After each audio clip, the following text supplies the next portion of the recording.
nabundi se sheri cyagiye nahise ngenda ndazamuka none biba ngombwa ko nkora n'uriya muntu wari ufite amafaranga ariko none waranya nabaye keza reka nkubwire rero inkuru ngufitiye uyu munsi ngufitiye inkuru kandi ni nziza n'ubundi kintu ngukundira ni uko wari ufite inkuru nziza rero nkubwire wese ubundi ikibazo kindi nanibaza kinatangaje ni gute wanteye inda njyewe banza ubwire ni gute wanteye inda nzi ko twakoresha agakingirizo nta soni inda aho umva nkubwire ko buracyagatamubwire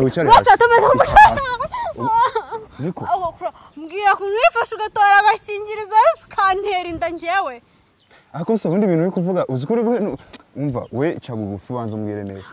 ntabwo ngenda kubyumva neza ko twakoresheje agakingirizo ntabwo ndi kubyumva neza none se ko twagakoresheje ku cyo wagaciye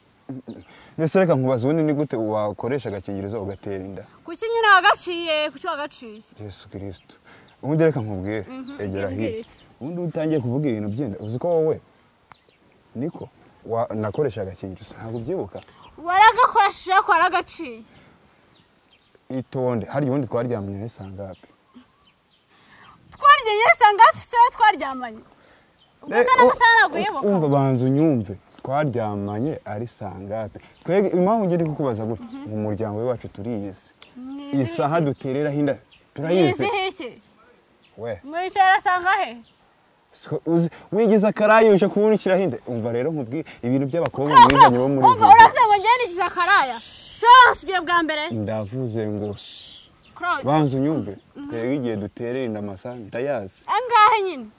twebwe yari ahubwo twaryamanye sangape sinibuka ari saa 7 twebwe mu muryango wacu duterera saa 11